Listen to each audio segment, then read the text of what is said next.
Please be seated. Oh, man. That has been mimeographed. Oh, has it? Yes. I've appointed the Committee on Government Contract Compliance. Dwight Palmer as chairman, James B. Casey, Dow L. Davis, Irving Engel. Mr. President, would you give us a spelling of the third name? Dowell? Dowdal, H. Davis, Irving Engel, Oliver Hill, and George Meany. And this has been mimeographed, and you have a copy of it. That second name, so was Jim Carey. Oh, I left Carey out. He's Secretary-Treasurer, James B. Carey. But you have a copy of this, so there won't be any errors in it. What's on your mind, Tony? Mr. President, I was just wondering if you are aware now of General Eisenhower's availability. Well, Tony, I read 5 or 6 papers every morning, and I am. Mr. President, can you say whether that availability has made any change in your mind? No. You can't say, or it hasn't? It hasn't. Mr. President, could you tell us, sir, what the significance is of your request to Mr. McKinney and through him to Senator Humphrey that your name not be entered in the Minnesota preferential primary? Well, the same situation as it has always prevailed. I'm not ready to make any announcements. Well, your failure, your request that it does not be entered does not necessarily mean that you have decided not to seek. It doesn't preclude me from anything. Doesn't. Mr. President, last week when the Attorney General left your cabinet meeting, he said that he anticipated no change in his status. Care to comment on that? He's correct. There will be no change. Mr. President, 2 months ago, I believe, you told us that your favorite candidate for the Republican nomination was Senator Taft. Have you changed your... No, I haven't. Mr. President, I take it that this contract compliance commission is different from any cleanup commission that you might appoint in government. Well, this is strictly a contract compliance commission. Yes. Congressman Polk of Texas has suggested that it might be nice to name a commission for cleanup was in government of Jim Farley, Judge Patterson, and Phil Simon. Would you give me thought for those three men? They're fine gentlemen. The Attorney General will carry out the job that's necessary. Now, Mr. President, would you tell us why you think Mr. Taft would be the easiest for the Democrats to beat? Well, May, if you can't figure it out, there's no use my trying to explain it. I know what I think. I have no comment. A wonderful man.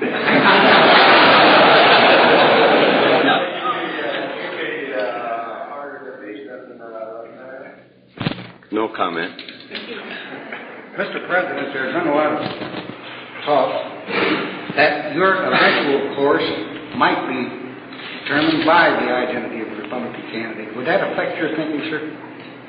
Well, I will give you the information on my course before there's any Republican nomination, Joe. Thank you. Smith out of $5. Did you beat him out of $5? All right. That's what I read. Why'd you tell me? Mr. President, I wondered if you would give us your first lesson of your 5 minutes. Very satisfactory. The communique tells you everything that's necessary to be said. Mr. President, you said the Attorney General would carry out the so-called cleanup affair. Does that mean that there will be no special commission such as was talked about at one time? That's correct. President, you said it's necessary. Don't you think it's necessary? No, I do not. No, I mean the Attorney General will carry out the job if necessary. He will carry it out, and of course, whatever's necessary will be done by the law enforcement officer of the government. But you do think it is necessary to do something about it? Whatever is necessary to be done will be done, Pete. Mr. President, does that, does this mean that the commission idea of your cruise plan is discarded? I think that the law enforcement officer of the government is the one to carry out the cleanup if a cleanup is necessary. And in some places, I think it is. And we've cleaned up a lot of places. We had a report that Dan Foley up in Philadelphia. He's always been a consultant of mine. He's a good Baptist. How will he figure it? Well, we'll answer that when it becomes necessary. Mr. President, you said at the start that after reading the papers you were aware of General Eisenhower's availability for the Republican presidential nomination. What do you think of that?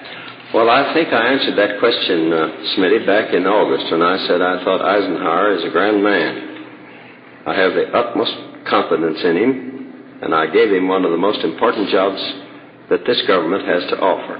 My ideas and my position with regard to General Eisenhower have not changed. Mr. President, at that August press conference, as I recall, the question was about a statement that you had made to General Eisenhower in 1945. 48. In 45. No, it was in 48. 48, the statement you're referring to, I'm sure. Well, but go ahead. The statement, sir, being that if there was no job the general might want that you wouldn't help him get, and that this specifically included the presidency of the United States in 1948. And I asked you at the August press conference whether that statement applied equally to 52.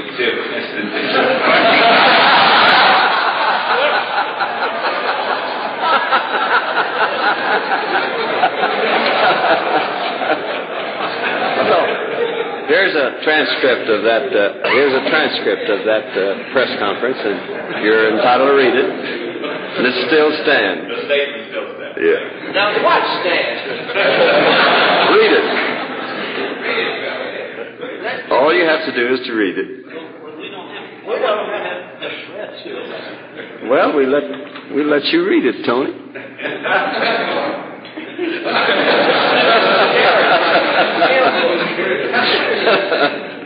Read it slowly. Tony, read it slowly. I would like to ask you, this is a question, I would like to ask you about another statement. In the General's book, Crusade in Europe, he quotes you as having told him, when you were in Europe one time, that there was no position he wanted that you wouldn't help him get, and that specifically included the presidency in 1948.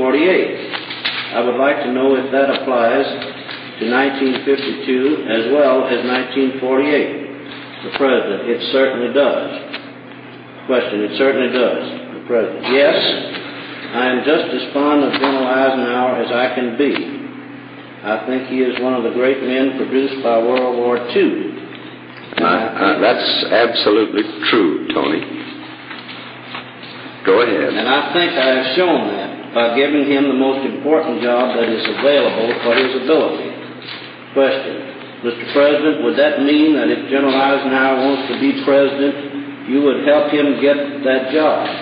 The President, I didn't say that. Question.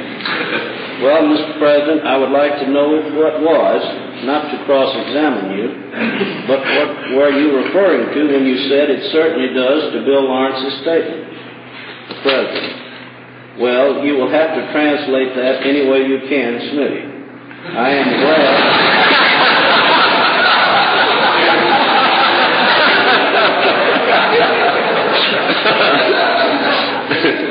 I am glad, as I say, I am very fond of General Eisenhower. I don't think he is a candidate for president on the Democratic ticket. And he said that just the other day. And I couldn't very well help him to be a candidate on the Republican ticket, because I don't think that would do him any good. Anyway, I have another candidate on the Republican ticket. question. Would that be Senator Taft, sir? It would be. There's your answer. I'll have to congratulate you for giving McCarroll the microphone and getting him back again. Well, Tony's always telling me to go slowly, and I just wanted him to try his own hand at the thing. Get a chance to make any nuts. Do you have any understanding with General Eisenhower about how long he will continue in his present assignment? Yes, I have. He said he would continue as long as it was necessary, or as long as as I thought he ought to. I have that in writing. Mr. President, in that connection, you were asked at an earlier press conference how long that might be. I can't answer. Yes, I can't answer. I think you said that it wouldn't interfere with any ideas General Eisenhower might have. That's correct. Mr. President. That's correct. I don't want to stand in his way at all because I think very highly of him. And if he wants to get out and have all the mud and rotten eggs and rotten tomatoes thrown at him, that's his business. I won't stand in his way. Well, Mr. President, the general statement the other day said that he would not ask to be relieved, and that leaves the initiative with you, does it not? Unless he's nominated, in which case he'll have to be relieved. Mr. President, would you consider that if you were a Democratic candidate and he were a Republican candidate, you'd be standing in his way? Not the slightest. I always hoped he'd turn out to be a Democrat. Mr. President, as of the moment, does it appear that General Eisenhower would stay in Europe then at least until July? He'll stay there, I'm sure, as long as it's absolutely necessary for him to stay. That may be July. What I meant by that, sir, was do you anticipate the possibility of the situation changing so that you could make a change in command between now and July? I shall not ever relieve General Eisenhower except at his request. Well, he said he wouldn't ask to be relieved, and I was getting at your timing of when I'm saying to you that I will not relieve him except at his request. May, what's on your mind? Well, that brings it down to the nomination, doesn't it? Because he said he would not ask to be relieved. All right, you better consult him. I told you what I'm going to do. Well, you said also a moment ago, didn't you, that if he were nominated, he'd have to ask to be relieved? Well, of course he would. Can't run for president and be the commanding general in Europe. Mr. President, if I may assume to clarify Mr. Lawrence's question, I take it that he wants to know whether you think that the situation in Europe will be easier by next July than it is now, so he can be spared. I can't answer that question because I don't know. I hope it will be. President, did you know last August that General Eisenhower was not a Democrat and was run preferably as a Republican? No, I've been told that I had been told at that time that he was a Democrat. That he was a Democrat? Yes. You were told that? I was told by a brother of a former governor of Kansas that at 18, General Eisenhower was one of the precinct workers for George Hodges when he ran for governor on the Democratic ticket in Kansas and was elected. That's all the information I had at that time. Who was that governor of Kansas? George Hodges. Hodges. Hodges. Mr. President, what do you think of Claude Douglas' proposal that both parties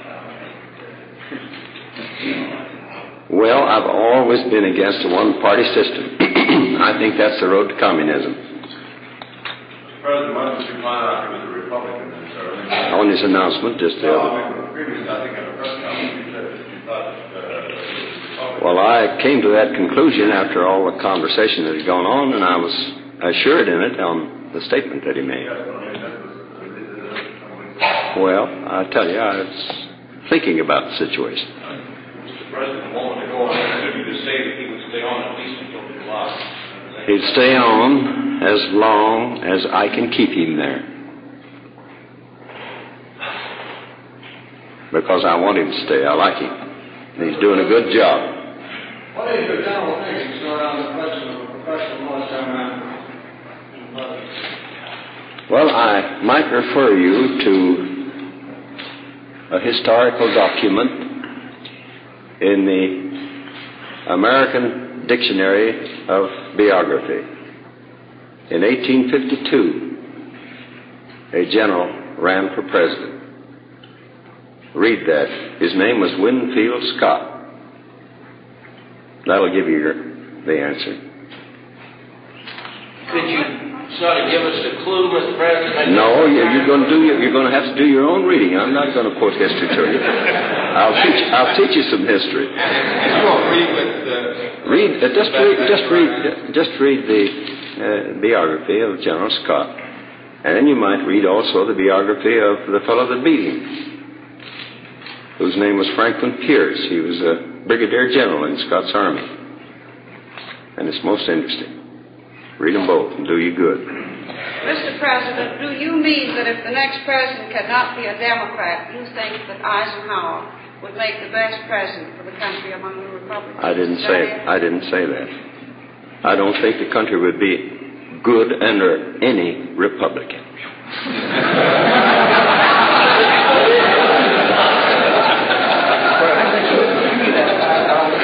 Are you comparing Eisenhower with Winfield Scott? Read the biography and see what you think. I've read something about Scott. Well, read it. You haven't read it all, and you better read Franklin Pierce's too. Mr. President, how did you run against the fellow you like so well? Easily. I've done it before.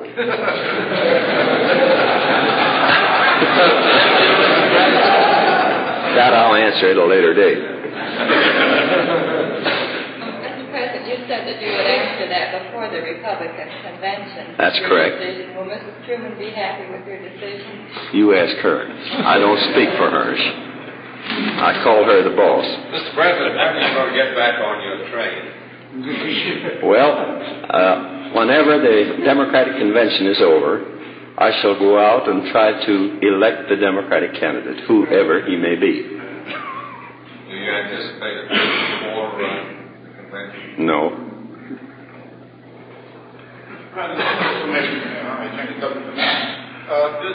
Judge Murphy's declaration changed the matter here. Is it because he turned down his motion to abandon the commission idea? Well, I came to the conclusion, after much thought, that it is the business of the office of the Attorney General to do the job. Mr. President, I have one question on that. David Lawrence's column, they said that you had offered the Attorney General's office to Justin Miller. I have no comment on that, Tony. Mr. President, did you get a declination of that from Judge Murphy in writing? Yes. Could you make that letter public, sir? No, I shall not. Mr. President, after all this beating around the bush, somebody asked you right out, will you run again? Did you answer? No, I will not answer. You wouldn't have anything to talk about at the next press conference if I answered that. Mr. President, you said you didn't think the country would do well under a Republican. Do you think that the country would be in good hands under General Eisenhower? I said under a Republican. I stick to that. Well, Mr. President, do you think that the general has enough Democratic information so that it wouldn't make too much difference? I can't answer that because I haven't talked to him about it. We have a report from Paris this morning that General Galatra of Cassini is dying. I didn't hear it. We have a report from Paris this morning that General Galatra of Cassini, the French High Commissioner into China, is dying, and I don't have any contacts with him. I hadn't heard that, and I'm extremely sorry to hear that that's true because he's a great man and has done a wonderful job in Indochina. Thank you, Mr. President. You're welcome, Smith.